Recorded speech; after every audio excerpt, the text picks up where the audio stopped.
तो भाई फिर काम करने की ज़रूरत क्या है, फिर पैसा बैंकों में दें और मज़े करें बैठ के। सो पूरे पैसे हम बैंक को दे रहे हैं अपने पास पैसा रखने के लिए, तो वो उसके बाद उस पैसे को कहाँ इन्वेस्ट कर रहे हैं? पाकिस्तान के अंदर आप यकीन कीजिए, एक तो वैसे नहूसत पैसा लाओ और हमें दे दो, और उसके बाद हम क्या करते हैं वो एक अलग ही कहानी है। अस्सलाम वालेकुम। एक बहुत अच्छी खबर आज अभी ब्रेकिंग न्यूज़ आई है कि स्टेट बैंक ने नई मॉनेटरी पॉलिसी का आगाज़ कर दिया है, और उसमें अच्छी चीज़ ये है कि शरह सूद में किसी हद तक कमी की गई है। बहुत ज़्यादा तो नहीं की जो हमें उम्मीद थी, क्योंकि कहा यह जा रहा था कि तकरीबन कोई 4-5% पे लेके आएंगे, लेकिन अभी भी स्टेट बैंक ने बहुत कम 150 बेस पॉइंट का उसने कमी उसमें की है, तो ये तकरीबन कोई 1.5% उन्होंने कम किया, 22% से कम करके 20.5% पर लेकर आए हैं। इससे भी लेकिन ये है कि चलें हम एक डायरेक्शन में चले तो सही। ये वो सिस्टम है सूद का जो हम हमारे उलमा कराम और हमारे हुक्मरान और हमारा सबसे बढ़कर जो तकलीफ़ देती है चीज़ वो ये देती है कि हमारे मुल्क का नाम है इस्लामी जमहूरिया पाकिस्तान। तो हमने अपने नाम के साथ इस्लाम को जोड़ा हुआ है, लेकिन यहाँ पे हम जिस अंदाज़ से पूरा बैंकिंग सिस्टम और जिस तरह से हम ये सब चीज़ें चला रहे हैं, इवन मेरी ज़ाती राय है, मुझे तो इवन इस्लामी बैंकिंग सिस्टम पे भी मुझे एतराज़ है। किसी हद तक एतराज़ क्या लेंगे, शुकूक व शुबहात हैं लोग, मैं नहीं, मतलब जो सोशल मीडिया पे लोग जितने भी पढ़ते हैं वो उस पे कुछ ना कुछ अपने खदशात का इज़हार करते रहते हैं कि ये जो बैंक इस्लामी बन जाता है उसका प्रॉफ़िट पता नहीं क्यों बढ़ जाता है। वो ये हमें भी समझ नहीं आती कि ये सबसे ज़्यादा प्रॉफ़िट इस्लामी बैंकिंग का क्यों होता है। बहरहाल, तो अभी अगर आप देखें दुनिया में कहीं तो इसराइल को मैं देख रहा हूँ 4.5% इसराइल का इंटरेस्ट रेट चल रहा है, सिर्फ और सिर्फ 4.5%। ये हम यहूदियों की बात कर रहे हैं। और अगर हम बात करते हैं नसारा की, जिन ये वो लोग हैं जिनको हमारे उलमा इकराम जो है वो दिन रात बैठ के और गर्दाने कर रहे होते हैं उनके खिलाफ, उनका जो इंटरेस्ट रेट है यूएसए का वो 5.25% से लेके 5.75% तक मैक्स उनका डिफरेंट स्टेट्स के अंदर इंटरेस्ट रेट चल रहा है।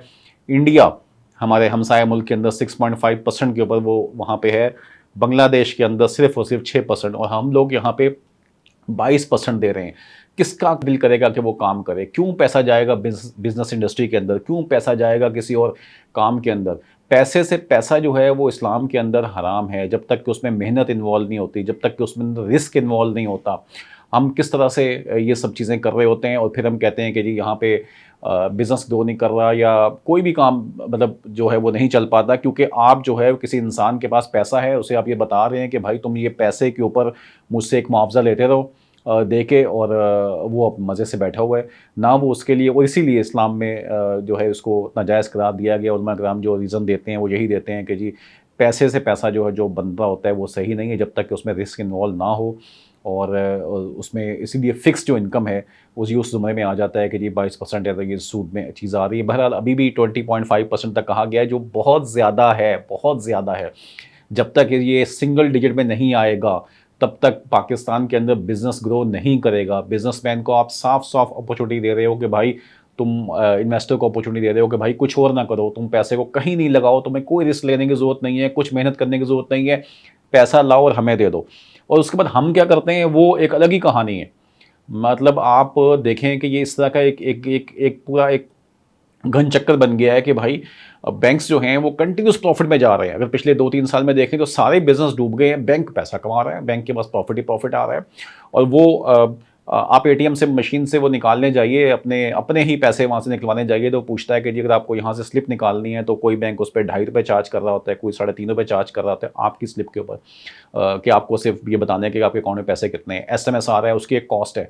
सो पूरे पैसे हम बैंक को दे रहे हैं अपने पास पैसे रखने के लिए, और बैंक वो पैसा जो है जब वो लेता है 22% वो आपको दे रहा है, उस बंदे को दे रहा है, तो वो उसके बाद उस पैसे को कहाँ इन्वेस्ट कर रहा है, किस किस इंडस्ट्री में पैसा जा रहा है, जहाँ पे हमें वो बूम नज़र आ रहा है कि जी यहाँ कोई बहुत ज़्यादा टेक्सटाइल चल रहा है, कोई ऑटोमोबाइल इंडस्ट्री में जा रहा है, कुछ नहीं हो रहा।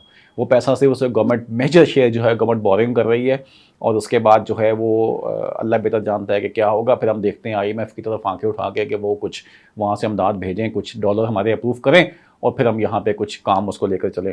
तो एज रियल स्टेट की इंडस्ट्री के अंदर एक छोटे से स्टेक होल्डर के तौर पे हम समझते हैं कि भाई ये ज़्यादा से ज़्यादा जो होना चाहिए ये सिंगल डिजिट में होना चाहिए, यानी 9 से ऊपर इसको जाना ही नहीं चाहिए किसी सूरत भी, वरना आपके यहाँ पे कोई बिजनेस काम नहीं करेगा, रियल एस्टेट काम नहीं करेगी, कुछ काम नहीं करेगा। क्योंकि अगर आप किसी को 10-15% भी अच्छा प्रॉफिटेबिलिटी जो हम समझते हैं ग्लोबली भी लोगों की होती है किसी बिजनेस के अंदर, 15-20% अगर आपको नेट प्रॉफिट बच रहा है तो आपका बिजनेस बहुत सक्सेसफुल है। नेट प्रॉफिट की बात कर रहे हैं, 15% का मतलब ये है कि अब यू आर डूइंग गुड। तो अगर आप उसको 22-23% पे ले जाते हैं उसको दिखाने के लिए, तो भाई फिर काम करने की ज़रूरत क्या है? फिर पैसा बैंकों में दें और मज़े करें बैठ के। तो ये रियल एस्टेट को चलाने के लिए मैं समझता हूँ बारिश के पहला कतरा जो साबित हुआ है, लेकिन इसके बाद जो है ना पूरा वो क्लाउड बर्स्ट होना चाहिए और एकदम से खबर आनी चाहिए कि ये जो इंटरेस्ट रेट है ये कोई 9% पे 10% तक आ गया है, ताकि पाकिस्तान के अंदर अब यकीन कीजिए एक तो वैसे नहूसक और उसके बाद जो है वो आप लोगों को डिमोटिवेट करते हैं काम करने वालों को, और इसकी बहुत सी खामियां बहुत सी बुराइयां हैं इसकी जो चल रही हैं, और वहाँ जहाँ से हम ये पूरा सिस्टम अडेप्ट करके लेके आ रहे हैं वो अपने इंटरेस्ट रेट को कम से कम लेके चल रहे हैं और हमारा इंटरेस्ट रेट जो है वो उनसे डबल ट्रिपल पे खड़ा हुआ है। लाइक अगर आप इसराइल, यूएसए और इंडिया, इन तीनों को जमा भी कर लेना तो तब भी हम उनसे आगे खड़े हुए हैं। मतलब क्या कह सकते हैं। Thank you.